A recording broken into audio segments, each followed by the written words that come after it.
Hey guys, it is me once again. I'm back for another Indiana Jones figure video. Only doing this to celebrate the release of Indiana Jones and the Dial of Destiny on physical media. Wasn't going to plan on celebrating it for the streaming release because, of course, I mean, it's streaming. I'd rather be celebrating the physical releases of something that is genuinely entertaining and genuinely fun to watch. So since I haven't really done an Indiana Jones video in quite a bit, or at least I haven't been collecting as much figures as I expected to, since I'm trying to take a break from collecting action figures at the moment again, but I wanted to make this little video for Indiana Jones in general because it just feels like I really want to celebrate Indiana Jones again because, again, the hype has gone a little bit back up on Indiana Jones and the Dial of Destiny, and I wanted to make this little video just basically showcasing all of the custom Indiana Jones figures I have so far. And it's not very many, and it's just mostly Indiana Jones figures, like just Indiana Jones in general. I'm just gonna go by category in terms of movies.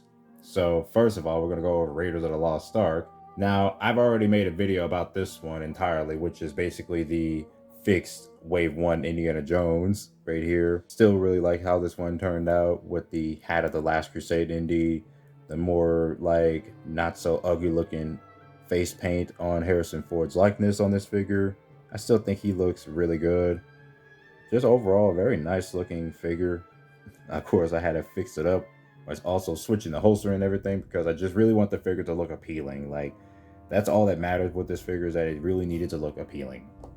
So I don't have to go over too much. I had made an entire video dedicated on that figure. So next one I will be going over is basically the same one, but this time a little different.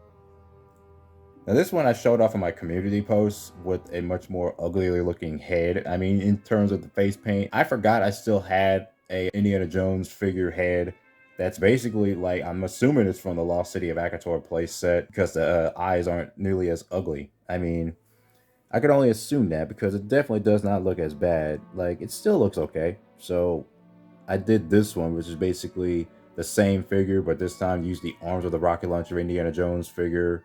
Like, this is just Cairo Indiana Jones. I had to fix this one up today because I had the other one, like when I showed off in the community post, it had the uglier face. So this one is not nearly as bad. And yeah, overall, still look really nice. Like, that's all I really wanted, is just that the figure needed to look appealing. The torso's a little skinny, but at the same time, that's how it was. And this is just really how much I really like this figure in general. Just, well, I don't really love the Wave 1 Indiana Jones figure, but if it was just fixed up with a better looking hat and better face paint, it would have automatically been a better figure. Oh, make sure to stand up because it could just lose balance. Actually, I'm just going to place them right here because I got plenty of them. Now, the next one is obviously a very simple custom, which I've pretty much shown constantly, which is basically Indiana Jones, Cairo Indiana Jones, with a Temple of Doom head and the body of the Ark Indiana Jones deluxe figure. Or it could just be the Rocket Launcher Indiana Jones figure because it's the same body sculpt. This one has a different holster though, and a sweat detail painted on the torso. It's the same figure that you've seen multiple times on my videos before. I absolutely love how this figure is. I mean, it's a very simple, easy custom. You don't want to do any like handiwork of replacing body parts and the usual. It's like, this is just a very simple head sculpt switch, and that hat and the head sculpt looks really good. Just one of the more incredible Indiana Jones likenesses, and not to go too much over that one. Like, we've seen that one multiple times, and I know I did like plenty of other head swaps with the Temple of Doom Indy head alongside other body parts, like the Crystal Skull body. But of course, I just keep going back and forth on those body parts. I don't have enough Indiana Jones figures to keep on with the customizing, but yeah, I'm done with Raiders. Next one, what you've seen before in my videos beforehand, is the fixed Last Crusade Indiana Jones. I think this one I had to go ahead and update it again by having another Last Crusade body. Like, I used one of the spare Last Crusade bodies I had, and the tie is much more painted way better now than it is in the other one. And the other one used to have a broken finger. This one isn't broken. Definitely much more fixed looking rendition of the Indiana Jones Last Crusade figure, because the head from Temple of Trap Indiana Jones, the deluxe figure, I feel like this head fits so well with this body because of the way the colors match up and everything. It fits, especially when it comes to some of the production images I've seen of Harrison Ford as Indiana Jones in this outfit. It works. This works a lot. So still happy with this one. And then next, I'm gonna go over another Indiana Jones, which is a custom Crystal Skull Indiana Jones. It's a simple one, but it's also a little difficult and tricky. And this is basically, well, Rocket Launcher Indiana Jones, but this time with an actual hat. Even though I have one of the spare hats from the Wave 1 Indiana Jones figures, which I normally don't like because of the way they're shaped and colored, but I decided to make this one as like a simple alternative if I didn't feel like having another Indiana Jones with like a removable hat. It's just overall very simple custom, really. Just got to cut half the head off of it. Though it was pretty tough because I feel like I got the angle wrong a little bit. Like if I just switch it up like this, it looks okay, but it also looks like his head is constantly tilted in the other direction. But I tried with this one. It's just a simple custom. That's all it really is with this one. 60-year-old indie, 65-year-old indie at this rate with that hat. And then lastly, the last Indiana Jones, in which I already did a video on prior, which is the custom Dial of Destiny Indiana Jones with the removable hat. And this time I updated it, and I did show this off in a community post as well. Just completely updated to make him look exactly how he looked like in the film, with the satchel in the right place, like right here, the tie and everything, and the whip clasp. I decided to completely like take off most of the holster and just keep the whip clasp portion and super glued it onto the leg over here. Wanted to show a much more definitive look of Dial of Destiny Custom Indie. So that's that for that one.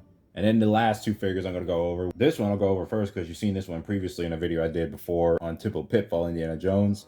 And that is my custom what if older Mutt Williams, whatever, is like.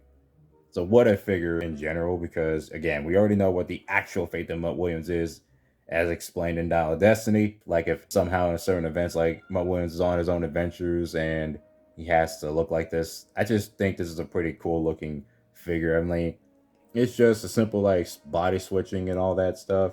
The body is basically Temple Trap Indiana Jones, but the head, vest, and arms are just motorcycle Mutt Williams. Well, the spare one I used so I can get a replacement of the other one. I mean, yeah, just basically a what if figure. And then the last one, which is one of the reasons why I wanted to make this video, and this one's just another simple custom. And I can just go back and forth on this one because it's like this is the only figure I still have, which is Marion, in a much more casual look. Of course, the body of the figure is Sarah Harding. I definitely had to go buy an extra Sarah Harding figure on clearance during the time when it was like the figures from Jurassic World. Prices were going down on those figures. I had to get these on sale. So luckily, I had to get another Sarah Harding figure just to do this custom figure using the beautiful Karen Allen head sculpt from the Lost Wave Marion Ravenwood figure, which is the only Marion I have with the best head sculpt. So I'm just barring back and forth between her white dress body and this body. And honestly, it's just a perfect fit. I had to readjust the head ball joint, as you can see. It still fits on, but that's basically how it looks. Like, it's almost non-existent. I had to cut off half of it. But, yeah. And putting that back on, it fits on like a glove. It's not going anywhere. But, yeah. I love how this figure looks. It's just a simple custom of taking a head, a beautiful head sculpt of a character, placing on the body of another great character that I like. But yeah, honestly, this was supposed to be inspired by how Karen Allen or Marion, how she looks in the making of Disneyland's Indiana Jones Adventure, that Disneyland ride. It obviously doesn't look exactly like that particular version of the character, but at the same time, this is like the closest it could look like it. But yeah, this is like a much more normal Marion Ravenwood. Still wish there was a Crystal Skull rendition, and maybe someday I would probably make a custom if I don't know, if I figure it out, if I buy another Lost Wave Marion. I wish I bought another Lost Wave Marion just to have like several different head sculpts, several of the same head sculpts of Karen Allen. This head sculpt, because it's so beautiful. I love it. I can gush all day about that. I'm just going to place her right here. I don't know where to place her. I honestly don't know where to place her. I'll just place her right here. So, get some more room over here. But yeah, that's all the custom Indiana Jones figures I own right now. Not very many, and most of them are just indie. But at the same time, it's like you can do whatever the heck you want when it comes to making a like custom Indiana Jones. like to have a certain definitive rendition of a character, because I've seen a lot of those types of Indiana Jones fans that do this, and it's always fun to see people customizing Indiana Jones figures and making certain figures that was not made into an action figure or made late into an action figure, like with Retro Collection Sala from Last Crusade. And like, I wish we had a much more modern figure in the 2008 line that had that figure, but again, I already said it in that video beforehand, but still, that's basically it for this video. Hope you guys enjoyed this, and yeah, I'm gonna be watching Dial of Destiny again because I still love that freaking movie. I'll see you guys later.